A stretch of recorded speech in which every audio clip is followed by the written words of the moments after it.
Hi, good evening. This is Desiree here with my video blog or my vlog on assessments. Students just seem to overall generally just don't like assessments just because it's sometimes they can be lengthy, sometimes they can be difficult, and sometimes students just don't truly understand the questions that are on the assessment. So it was very interesting to look at how students adjust and adapt to online assessments when they are taking online courses or mobile learning classes. So after reading our required reading for the week, Horton on page 505 says to make all test open booklet so that students don't have an opportunity to cheat.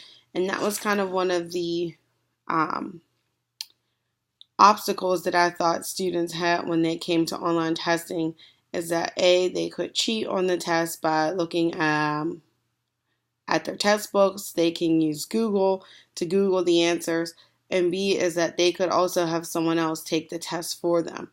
So that was kind of one thing or one of the difficulties that I thought students would have when they were taking online tests.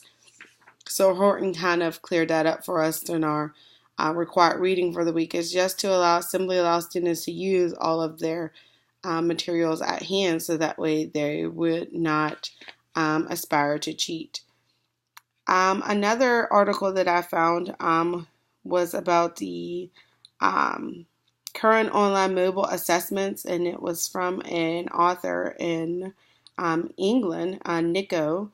And he says that the success of the assessment depends on the users. If the users feel comfortable with using the assessment, then the assessment will go particularly well. If the users are unfamiliar or uncomfortable with the assessment website or the assessment tools that they are using, then they'll have a more difficult time with it.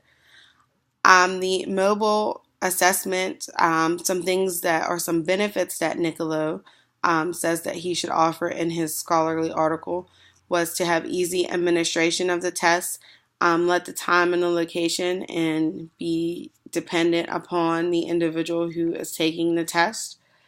Um, Let the test be adaptable, able to fit their needs. If you have a student who has special education needs and they have a difficult time reading, maybe having the test where the individual can click on the questions to be read to them, to have any manipulatives available online for them that they may need. Maybe it's a math assessment and to have a calculator, and to be able to personalize the tests for the students. So just making it relevant to their learning and their learning goals.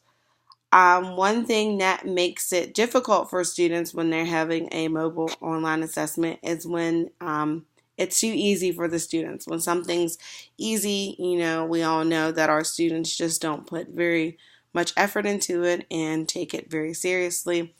And then the lack of student knowledge on how to take the test. Again, if students are not aware on how to take an online assessment, then you're pretty much not going to get pretty much good feedback on it. It was very difficult to find a lot of mobile assessment. It was difficult to find a lot of mobile assessment articles because not a lot of assessment teams are making them and have a lot of research and data to support it. But I did find another article called How Do I Think Online Learners Should Be Assessed? And it was written by an author, Hinky, and she came up with a thing what they like to call, or an acronym called TEAS, Text, Examination, and Assessment Systems.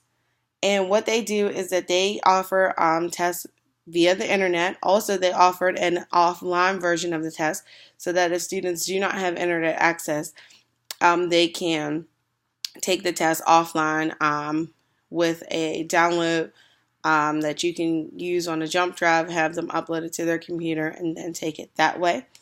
That the students and teachers, they're able to take a pre-assessment test. We don't really see too many mobile assessments that allow students to have a pre-assessment test, but they do have a pre-assessment test.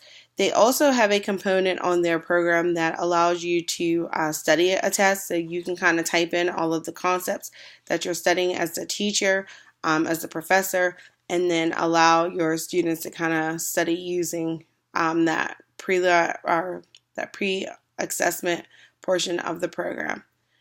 So again, online assessments, sometimes it works, sometimes it doesn't. I do know that in our state of Pennsylvania, a lot of school districts are moving towards completing the state assessments online. But again, it all comes with practice, patience, and lots of teaching and reteaching the skills that are necessary to complete the assessment. I hope you have a great evening. Good night.